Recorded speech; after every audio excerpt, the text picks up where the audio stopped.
RN Srinivasulu మాట్లాడుతూ కరుణాకర్ రెడ్డి జేబు దొంగని తనను విమర్శించడం నవ్వు తెప్పిస్తోందని అన్నారు. కడపలో పిక్ ప్యాకెటర్ అయిన కరుణాకర్ రెడ్డిని అక్కడి వాళ్లు అన్ని తరిమితే తిరుపతిలో వచ్చి పడ్డాడని ఆయన ఆరోపించారు.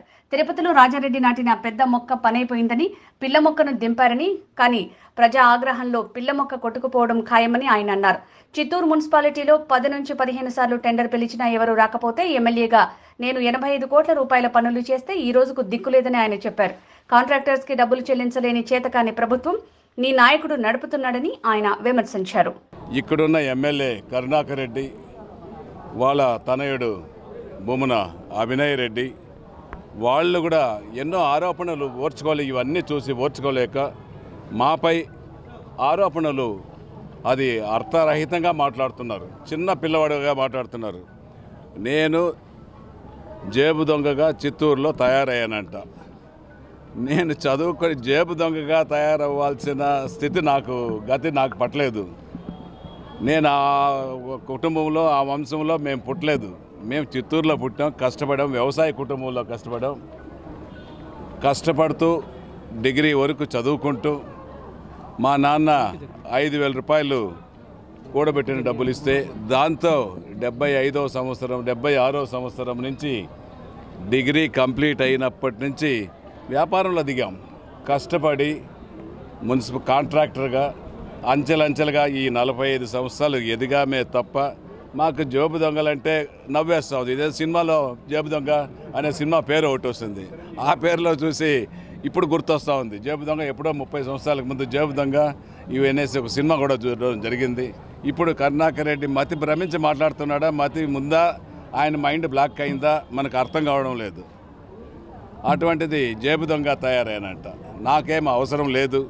నేను చిత్తూరు వ్యవసాయ కుటుంబంలో చదువుకున్న వ్యక్తిని. నేను కాంట్రాక్టర్గా స్థిరపడాను.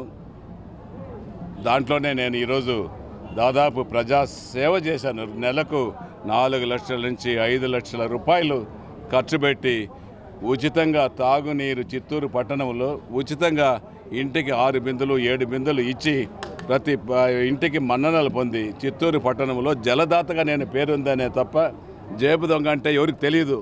నిన్నైతే నీకు తెలుసు, నిన్ను కడపలో పుట్టి కడప నుంచి కొట్టి తరిమితే కత్తిరింపులు దొంగతనాలంతా చేసి నిన్ను కడప నుంచి తరిమితే తిరుపతిలో సెటిల్ అయ్యావు. తిరుపతిలో సెటిల్ అయ్యి ఒక టెలిఫోన్ బూత్ పెట్టుకొని వచ్చిన వాళ్ళంతా లూటీ కొట్టావు.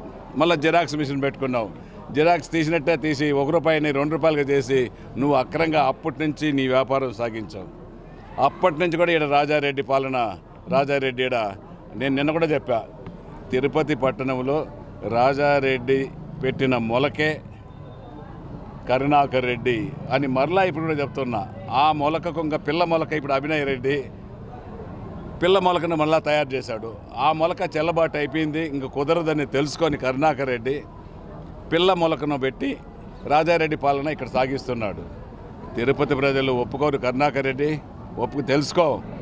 తిరుపతి ప్రజలు ధర్మక్షేత్రంలో న్యాయం కోసం పోరాడేవాళ్ళు, ఆధ్యాత్మిక కేంద్రంలో దేవుడిని స్మరించేవాళ్ళు. అటువంటి పుణ్యక్షేత్రంలో నీ నాటకాలు సాగోగనేసి కూడా తెలియజేస్తున్నా. అంతేకాకుండా రెండోసారి చెప్తున్నాడు, తిరుపతిలో మున్సిపల్ కాంట్రాక్టర్లంతా నేనే చేస్తున్నానంటే ఈ 5 ఏళ్లుగా. అసలు తిరుపతిలో చిత్తూరులో మున్సిపల్ కాంట్రాక్టర్లో 10 సార్లు 15 సార్లు టెండర్లు పిలిస్తే కూడా వేసే కాంట్రాక్టర్ లేదు. ఎందుకంటే మీ ప్రభుత్వం, మీ వైఎస్ఆర్ కాంగ్రెస్ పార్టీ, మీ జగన్మోహన్ రెడ్డి నమ్ముకొని చేసేవాళ్ళు ఎవరు లేరు. చేసిన పనులకు డబ్బులు రాలేదని 10-15 సార్లు టెండర్లు పిలిస్తే వేయకపోతే ఒక ప్రజాప్రతినిధిగా అవమానాలకు భరించలేక ప్రజలు కోరిక మేరకు చేయలేదని అంటే చేశాను కదా డబ్బులు ఇస్తారంటే ఈ 5 సంవత్సరాల కాలంలో దాదాపు 84,000 కోట్ల రూపాయలు చెల్లించాలి ఈ ప్రభుత్వం. వైఎస్ఆర్ కాంగ్రెస్ పార్టీ ప్రభుత్వం, జగన్మోహన్ రెడ్డి గారు 84 కోట్ల రూపాయలు జేఎంసీ కన్స్ట్రక్షన్స్ ప్రైవేట్ లిమిటెడ్కు అప్పుబడి ఉంటారు. తెలుసుకో కరుణాకర్ రెడ్డి, నువ్వు ఒక్కసారి కళ్ళు తెరిచి లిస్ట్ అంతా తీసుకో. నేను 3 సంవత్సరాలుగా జగన్మోహన్ రెడ్డిని అడుగుతున్నాడు, నాకు ఇంత పేమెంట్ నిలిచింది, చిత్తూరులో ఎవరు చేయకపోతే నేను వర్కులంతా చేశా, ప్రజల మన్ననలు పొందా అనేసి. అటువంటిది నువ్వు నన్ను ఆరోపిస్తున్నావు. నేనే వర్కులు చేశాను. నేను చేసిన వర్కులకు 84 కోట్ల బిల్లులు రాలేదు. ఆ 84 కోట్లకు 84 కోట్లు వడ్డీలే అయిపోయింది. జీరో అయిపోయింది మీ ప్రభుత్వం నమ్ముకొని. ఇటువంటి వాళ్ళు రాష్ట్రంలో మొత్తం దివాలా తీసి గుండు కొట్టుకొని వెంకటేశ్వర స్వామికి మొక్కులు చెల్లించేసి కోర్టుకు పోయి కంటెంప్ట్లు వేస్తేనే బిల్లులు వస్తున్నాయి. ఇవన్నీ ఒకసారి అర్థం చేసుకో కరుణాకర్ రెడ్డి గారు. నేను చెప్పేది నీకేం చిన్నపిల్లవాడేం కాదు, నువ్వు తెలుసుకో. ఎవరెవరు రాష్ట్రంలో కాంట్రాక్ట్ పనులు చేసినారో, ఎంతమందికి బిల్లులు ఇచ్చారో నీకే తెలుస్తుందనేసి కూడా ఈ సందర్భంగా తెలియజేస్తున్నాను. నేను ఇంకొక ఆశ్చర్యమైన విషయం ఏమంటే, జగన్మోహన్ రెడ్డి ఇవన్నీ తెలిసి సీటు లేదంట. నేను ఒకటే చెప్పిన జగన్మోహన్ రెడ్డికి, ఇస్తే ఒక నమస్కారం అయ్యా నీకు, ఈకపోతే 2 నమస్కారాలు జగన్మోహన్ రెడ్డి గారు. నాకు నీ పార్టీలో సీటు కూడా వద్దు, నువ్వు నీకు సీటు ఇవ్వలేను అని కుయ్యోమరని కాళ్ళు బేరం అడిగాడు. ఎందుకు ఇవ్వలేవో నీ ఇష్టం, ఇస్తే ఒక నమస్కారం, ఈకపోతే 2 నమస్కారాలు. అన్న అది కాదు, నీకు రాజ్యసభ ఇస్తానన్నాడు కరుణాకర్ రెడ్డి గారు. నీకు కూడా తెలుసు ఆ విషయం.